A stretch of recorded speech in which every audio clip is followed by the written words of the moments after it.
বক্তব্য রাখবেন মাননীয় বিরোধী দলীয় চিফ হুইপ জনাব মোহাম্মদ নাহিদ ইসলাম।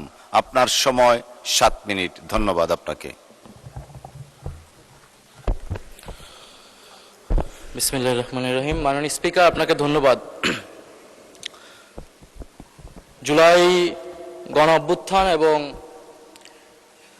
তৎকালীন গণহত্যার বিচার সংশ্লিষ্ট আলোচনা সুযোগ করে দেওয়ার জন্য মাননীয় স্পিকার এবং জাতীয় সংসদের সকল সদস্যদেরকে ধন্যবাদ জানাচ্ছি। জুলাই গণ অভ্যুত্থানের 2 বছর আমরা পার করতে যাচ্ছি। এটা জুলাই মাস চলমান। আমি জুলাই গণ অভ্যুত্থানের সকল শহীদ এবং আহত ভাই বোনদেরকে শ্রদ্ধার সাথে স্মরণ করছি এবং স্মরণ করছি জুলাই গণ অভ্যুত্থানে ছাত্র তরুণ সহ সকল পেশাজীবী মানুষ যারা অংশ নিয়েছেন, দেশে বিদেশে, রাজনৈতিক অরাজনৈতিক যারাই সেখানে ভূমিকা রেখেছেন, ত্যাগ স্বীকার করেছেন, তাদের সবাইকে আজকের এই দিনে আমি স্মরণ করছি। আজকে মাননীয় স্পিকার 14 জুলাই, আজকের দিনটিও একটি ঐতিহাসিক দিন। এই 14 জুলাই 2024 সালে বৈষম্যবিরোধী ছাত্র আন্দোলনের নেতৃত্বে সেই সময়ের রাষ্ট্রপতি এবং দুঃখজনকভাবে এখনকারও যিনি রাষ্ট্রপতি, তার কাছে আমরা একটা স্মারকলিপি দিয়ে এসেছিলাম। সেটা ছিল সেই দিনের কর্মসূচি 14 জুলাইয়ের। এবং আমরা দেখলাম যে 14 জুলাই রাতেই তৎকালীন ফ্যাসিস্ট শেখ হাসিনা, তৎকালীন অবৈধ প্রধানমন্ত্রী, তিনি চীন সফর থেকে দেশে এসেই এই আন্দোলনরত শিক্ষার্থীদের নিয়ে একটা কটূক্তি করেন, তাদেরকে রাজাকারের নাতিপুতি বলে আখ্যা দেন। এবং সেই রাজাকারের বিরুদ্ধে, সেই আখ্যার বিরুদ্ধেই শিক্ষার্থীরা, বিশেষত নারী শিক্ষার্থীরা ঢাকা বিশ্ববিদ্যালয়ের রোকেয়া হল সহ সারা বাংলাদেশের সকল ক্যাম্পাস থেকে ছাত্রছাত্রীরা বের হয়ে তুমি কে আমি কে, রাজাকার রাজাকার, কে বলেছে স্বৈরাচার স্বৈরাচার স্লোগানে মুখরিত করেছিল বাংলাদেশ। সেদিন থেকেই জুলাই গণ অভ্যুত্থান একটা রাজনৈতিক চরিত্র লাভ করে এবং আমরা পরবর্তী ঘটনাসমূহ সবকিছু জানি। তো অন্তর্বর্তী সরকারের সময় এই দিনকে জুলাই উইমেন্স ডে হিসেবে পালন করা হয়েছিল। এই সরকার চাইলে এই দিনটা আজকে স্মরণ করতে পারতেন, পালন করতে পারতেন, কারণ জুলাই গণ অভ্যুত্থানের নারীদেরকে আমাদের স্বীকৃতি দিতে হবে, স্মরণ করে যেতে হবে। তাদের আত্মত্যাগ কোনোভাবেই আমরা ভুলতে পারবো না।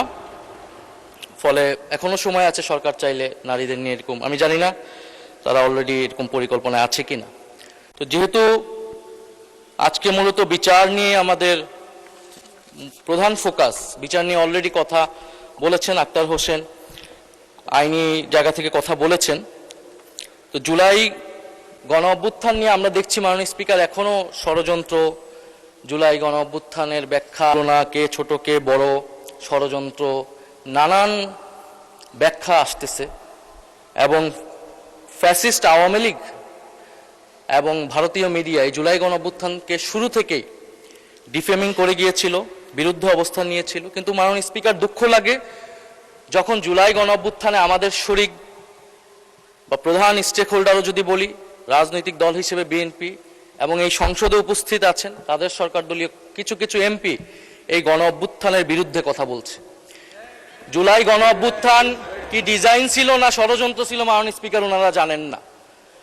ওনারা জানেন না কে কিভাবে আন্দোলনে এসেছিল, কে কখন মারা গিয়েছে, স্নাইপার ছিল কি ছিল না, ওনারা জানেন না। তো মাননীয় স্পিকার, তো যারা জানেন, যারা মাঠে ছিল তাদের থেকে জেনে নিতে পারেন উনি, কিন্তু এই ধরনের বক্তব্যের আমরা কঠোর নিন্দা এবং প্রতিবাদ জানাই। মাননীয় স্পিকার, আমরা আরো দেখি এই সরকার দলের বিএনপির সংসদ সদস্য যিনি জুলাই গণ অভ্যুত্থানে যারা মারা গিয়েছেন এবং তাদের সাথে পুলিশি হত্যাকাণ্ডের তুলনা করছেন।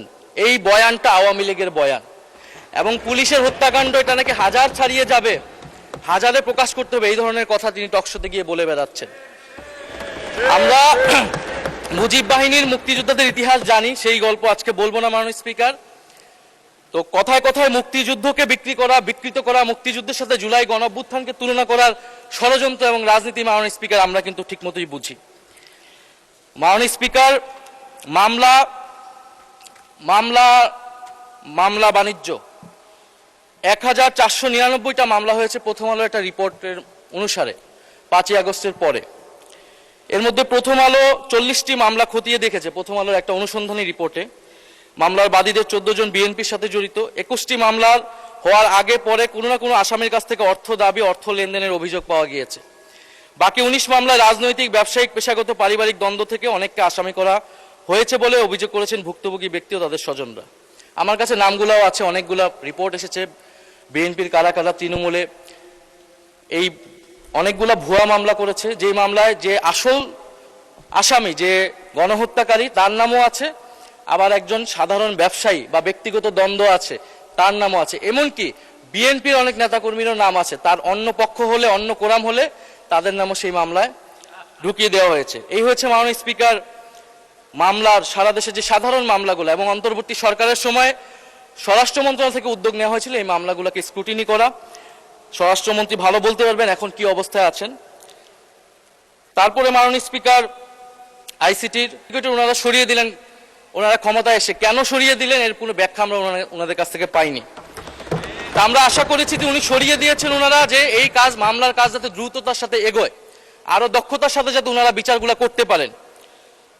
মাননীয় স্পিকার একটু সময় বাড়িয়ে দিবেন। মাননীয় স্পিকার, এই সরকার গঠিত হওয়ার পর কিছু রায় এসেছে, কিন্তু এই রায়গুলো, এই মামলার সব প্রসিডিওর আগের প্রসিকিউশন টিমই সম্পন্ন করে গিয়েছে। নতুন করে 3টি মামলার অভিযোগ গঠন করা হয়েছে, যার সবগুলো প্রসিকিউশন তদন্ত, আগের প্রসিকিউশন তদন্ত সম্পন্ন করেছে। আমার জানা মতে নতুন করে কোনো মামলার তদন্ত প্রক্রিয়া বর্তমান প্রসিকিউশন আগাতে পারেননি। মাননীয় আইনমন্ত্রী হয়তো ভালো আমাদেরকে সঠিক তথ্যটা দিতে পারবেন। আমি যদি ভুল হয়ে থাকে আমি খুশি হব, যদি দ্রুততার সাথে আগায় এটা আমাদের সকলের জন্যই সুখবর থাকবে। মাননীয় স্পিকার, যদি জি, আপনাকে আর 2 মিনিট বাড়িয়ে দেওয়া হলো, ধন্যবাদ। মাননীয় স্পিকার, আমাদের একজন সংসদ সদস্য বলেছেন বিরোধী দলীয়, যে এই ট্রাইব্যুনাল দিয়ে বিচার সম্পন্ন করতে হলে দক্ষ বিচারক লাগবে, ট্রাইব্যুনাল বাড়াতে হবে। অন্তর্বর্তী সরকারের বাস্তবতা আমরা জানি, সেই সময় অনেক ধরনের চাপ ছিল, সরকারের সময় নির্ধারিত ছিল না, কিন্তু এই সরকার তো 5 বছরের জন্য নির্বাচিত সরকার। ট্রাইব্যুনাল নিয়ে তাদের পরিকল্পনা কি? এই ট্রাইব্যুনাল দিয়ে এই বিচার প্রক্রিয়া সঠিকভাবে সম্পন্ন করা যাবে না সঠিক সময়ের মধ্যে। ফলে প্রসিকিউশন টিমে দক্ষ আইনজীবী নিয়োগ এবং ট্রাইব্যুনাল বাড়ানো নিয়ে সরকারের কি পরিকল্পনা আমরা জানতে চাই। মাননীয় স্পিকার, আমাদের সরকার দলীয় জোটের একজন বন্ধু, উনি অনেক কথা বললেন, অন্তর্বর্তী সরকারের দায়টা দিলেন। তো ওনারা এখন সরকারের পার্ট, প্রতিমন্ত্রী হয়েছেন, ওনাদের আন্দোলনের ফসল। তো জুলাই নিয়ে যতটুকু কাজ মাননীয় স্পিকার অন্তর্বর্তী সরকারই এখন পর্যন্ত করেছে, সেটাই আমরা এখন পর্যন্ত আছে, কিন্তু এটা পর্যাপ্ত আমরা এটাও বলি না। কিন্তু এই সরকার এর থেকে বেশি করে তারপরে কথা বলুক যে তারা জুলাই গণঅভ্যুত্থান নিয়ে কাজ করছে। বাজেটে ভাতা দেওয়া হয়েছে, এটা অন্তর্বর্তী সরকারের সময় সিদ্ধান্ত নেওয়া, তারা এবার এটা কন্টিনিউ করেছে, যেন তাদেরকে ধন্যবাদ দিচ্ছি। জাদুঘর, সেটাও অন্তর্বর্তী সরকারের সময় উদ্যোগ নেওয়া, ট্রাইব্যুনাল বলেন, সবকিছুই। তো আমরা আশা করব এটাও পর্যাপ্ত না, ওনারা পর্যাপ্ত উদ্যোগ নেবেন, সেটা আমরা আশা করছি। মাননীয় স্পিকার, আমরা দল হিসেবে আওয়ামী লীগের বিচার চাই। ট্রাইব্যুনালে দল হিসেবে আওয়ামী লীগের বিচার করা হবে, যেই দল ইতিহাসে 2বার সুযোগ পেয়ে এদেশে গণহত্যা করেছে, এদেশে গণতন্ত্রকে হত্যা করেছে এবং এদেশের সকল প্রতিষ্ঠান ধ্বংস করেছে, লুটপাট করেছে। আমরা বাকশালের কথা জানি, ইতিহাস থেকে পড়েছি, এবং জুলাই গণঅভ্যুত্থান সহ গত 16 বছর আমরা সচক্ষে দেখেছি। এবং জুলাই গণঅভ্যুত্থানের যে হত্যাকাণ্ডের সাথে জড়িত, তার বিচার দল হিসেবে আওয়ামী লীগকে করতে হবে। শেখ হাসিনার মামলার রায় হয়েছে, আমি নিজেও একজন সাক্ষী, জানি না সরকার দলীয় বন্ধু কেউ সাক্ষী আছেন কিনা। সেই মামলার রায় কার্যকর করার জন্য দ্রুত সময়ের মধ্যে দিল্লির সাথে মাননীয় স্পিকার